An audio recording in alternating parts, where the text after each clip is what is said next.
Hello students, I am नवीन। उम्मीद है पिछले कुछ एमसीक्यूज जो बैंकिंग फाइनेंस और करंट अफेयर से दिए गए थे उससे बेनिफिट हो रहे होंगे। और अभी आरआरबी का प्री का रिजल्ट भी आ चुका है, तो सबसे इम्पॉर्टेंट इसमें जो क्रूशियल रोल प्ले करेगा वो आपका जीए या फिर हम कह सकते हैं करंट अफेयर्स, जो भी बोलें आप। दूसरा सेक्शन जो कंप्यूटर सेक्शन है वो काफ़ी इंपॉर्टेंट है। और तीसरा, अगर आपने इंग्लिश और हिंदी रखा है तो, क्योंकि ये तीनों आपका 100 मार्क्स का है। और साथ ही साथ जिनका रीजनिंग और मैथ्स हैं, उम्मीद है कि उनकी अच्छी तैयारी होगी। तो चलिए हम लोग नए सेट की तरफ चलते हैं। सेट 4 में पहले क्वेश्चन को हम लोग देखेंगे। पहला क्वेश्चन है, professor Kalimuddi Radhakrishnan Rao pass away recently, he was associated with which field. देखिए यहाँ पे पूछा जा रहा है कि प्रोफेसर कालिमुड्डी राधाकृष्णन जो है ये अभी नहीं रहे हैं, तो ये किस फील्ड से थे। तो सबसे इंपॉर्टेंट ये है कि इस तरह का कोई फेमस पर्सनालिटीज अगर इस तरह का एसेसिनेशन हो तो उससे जुड़े हुए क्वेश्चन जरूर होते हैं। तो इनका हो जाएगा, स्टेटिस्टिक्स के रूप में इन्हें जाना जाता था। दरअसल भारत में अगर देखा जाए तो आईएसआई यानी कि इंडियन स्टैटिस्टिक्स स्टैटिस्टिक्स इंस्टीट्यूट जो कोलकाता है, उसके ये एक तरह से डायरेक्टर रह चुके थे। तो अगर इन्हें जाना जाता है तो बेहतर स्टेटिशियन के रूप में या मैथमेटिशियन के रूप में जाना जाता है। तो आपसे ये सवाल भी पूछा जा सकता है। और इनका एज भी लगभग बताया जा रहा है कि 103rd ईयर यानी 103 साल की उम्र में इनका एक तरह से एसेसिनेशन हुआ है या नहीं रहे हैं। तो आपसे सवाल ये आ सकता है किस इंस्टीट्यूट के ये डायरेक्टर रहे हैं। तो इंडियन इंस्टीट्यूट ऑफ खास करके स्टैटिस्टिक्स जो है उसके एक तरह से रहे हैं। और दूसरा किस फील्ड से रहे हैं, तो स्टैटिस्टिक्स फील्ड से इनको एक तरह से जाना जाता है। चलिए क्वेश्चन नंबर 2 की तरफ हम लोग चलेंगे। क्वेश्चन नंबर 2 है, what is the name of the invoice incentive scheme launch by government of India recently. देखिए बहुत सारे स्कीम्स जो आ रहे हैं तो उस पर थोड़ा ध्यान देना है, और इसका ऐप और खासकर कब ये लॉन्च हुआ। तो देखिए यहाँ इनवॉइस इंसेंटिव स्कीम्स के बारे में बोला जा रहा है कि ये लॉन्च किया गया है। तो इसका स्लोगन क्या है, तो इसका स्लोगन आपका मेरा बिल मेरा अधिकार। अब थोड़ा इसके बारे में जानेंगे। ये 1 सितंबर को इसे एक तरह से कह सकता है कि 1 सितंबर को लॉन्च किया गया है। इसको आप मोटे तौर पे समझिए कि जो हम परचेस कर रहे हैं, जो बिल लेने की बात आती है किसी चीज को खरीदने के बाद, बिल को बढ़ावा देने के लिए, यानी उससे हम एक रसीद लें, इसको बढ़ावा देने के लिए इस तरह का इनवॉइस इंसेंटिव स्कीम को बढ़ावा दिया गया। और ये सेंट्रल गवर्नमेंट की सहायता से स्टेट गवर्नमेंट को भी इसमें प्रमोट करने की बात आई है। और ये पायलट प्रोजेक्ट के तहत लाया गया है, यानी कि पायलट प्रोजेक्ट के रूप में कुछ स्टेट इसे इम्प्लीमेंट करेंगे, जिसमें हरियाणा हो गया, गुजरात हो गया, आसाम हो गया और साथ साथ यूनियन टेरिटरी। तो आपसे सवाल आ सकते हैं कि ये कब लागू हुआ। तो पहला तो सवाल आपके लागू होने पे सवाल आ जाएगा, तो ये 1 सितंबर आप बोल सकते हैं। दूसरा, ये पायलट प्रोजेक्ट के रूप में हुआ, तो ये भी आपके लिए जरूरी है कि पायलट प्रोजेक्ट के रूप में कौन कौन से स्टेट इसे इम्प्लीमेंट कर रहे हैं। और तीसरा जो है कि इस तरह की बिल को बढ़ावा देने के लिए सेंट्रल गवर्नमेंट और स्टेट गवर्नमेंट दोनों की एक तरह से कह सकते हैं सहभागिता है। तो चलिए क्वेश्चन नंबर 3 की तरफ चलेंगे।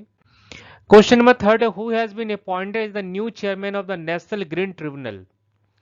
देखिए नेशनल ग्रीन ट्रिब्यूनल जो है वो काफी सुर्खियों में रहा है बहुत वजह से, खासकर पर्यावरण को लेकर के।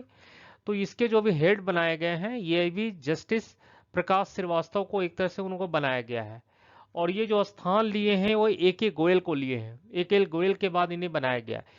अब एनजीटी की स्थापना के बारे में बोला जा सकता है कि इसका एस्टेब्लिशमेंट कब हुआ, तो ये 2010 में हुआ। और सबसे इंपॉर्टेंट ये है कि ये पर्यावरण को लेकर के, खास करके पर्यावरण को लेकर के जो डिफरेंट प्रोजेक्ट बनाए जा रहे हैं, उस प्रोजेक्ट में पर्यावरण को क्षति न हो, इसके लेकर के ये काफी सख्त नियम बनाते हैं। और बहुत बार ऐसा देखा गया है कि पनिशमेंट भी दिया गया है इनके द्वारा अलग अलग सेक्टर्स में जो इस तरह के पर्यावरण या इकोलॉजी सिस्टम को कहीं ना कहीं क्षति करने की कोशिश की है। तो चलिए क्वेश्चन नंबर 4 की तरफ चलते हैं। क्वेश्चन नंबर 4 है, who has become the first Indian to win the gold medal in world athletics championship. देखिए वर्ल्ड एथलेटिक्स चैंपियनशिप अभी हुआ है, इसमें जैवलिन थ्रो में नीरज चोपड़ा ने गोल्ड मेडल जीता है। तो ये एक सवाल आ सकता है कि ये कहाँ पे हुआ है। तो ये बुडापेस्ट में हुआ है, बुडापेस्ट जो हंगरी की राजधानी है।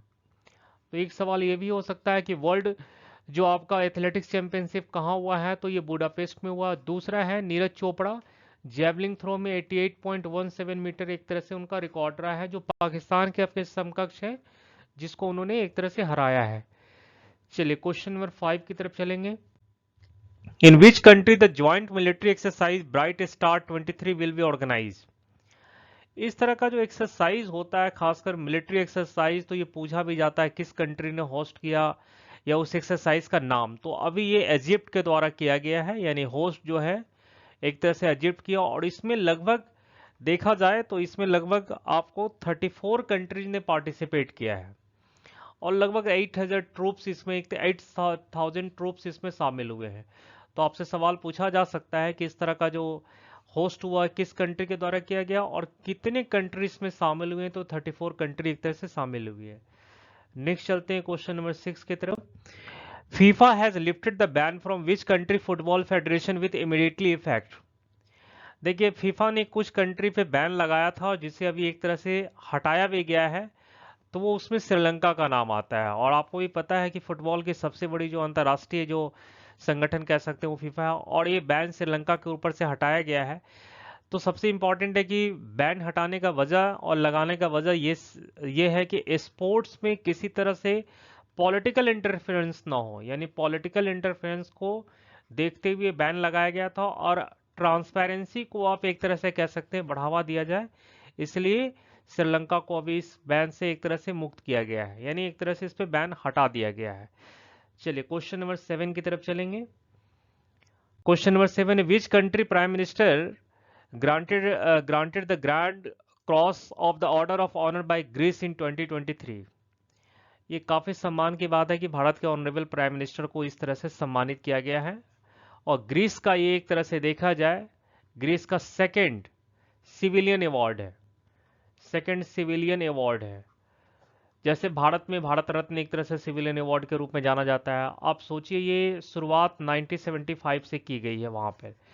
तो एक सवाल ये भी आ सकता है कि शुरुआत कब से हुआ इस तरह का अवार्ड, और दूसरा है कि किसे दिया गया। तो भारत के प्रधानमंत्री को इस तरह का award Grand Cross of Order of Honour award दिया गया है। चलिए क्वेश्चन नंबर 8 की तरफ चलेंगे।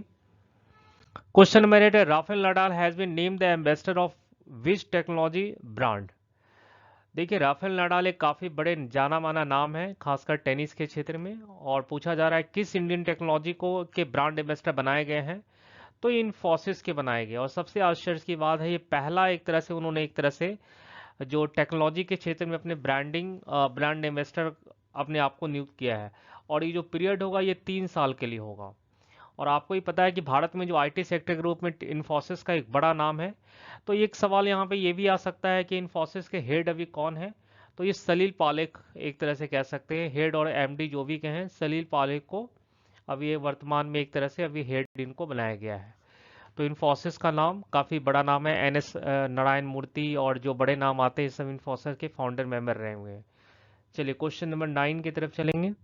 Which movie won the best feature film award the 69th national film fair award in 2023। तो ये रॉकेटरी को दिया गया है।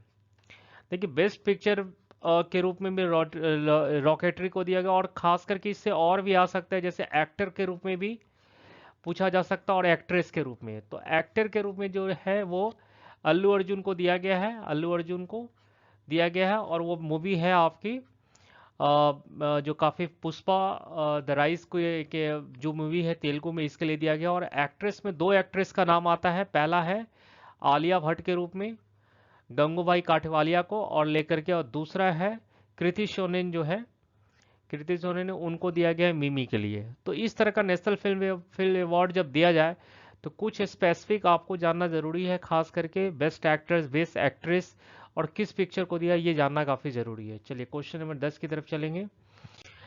विच is the top state of the exemplary performance in smart cities mission in 2022। देखिए, हर कोई जानता है कि पिछले कुछ वर्षों से स्मार्ट सिटी के रूप में मध्य प्रदेश में इंदौर शहर को एक तरह से काफी प्रायोरिटी के रूप में टॉप 1 पे रहा है।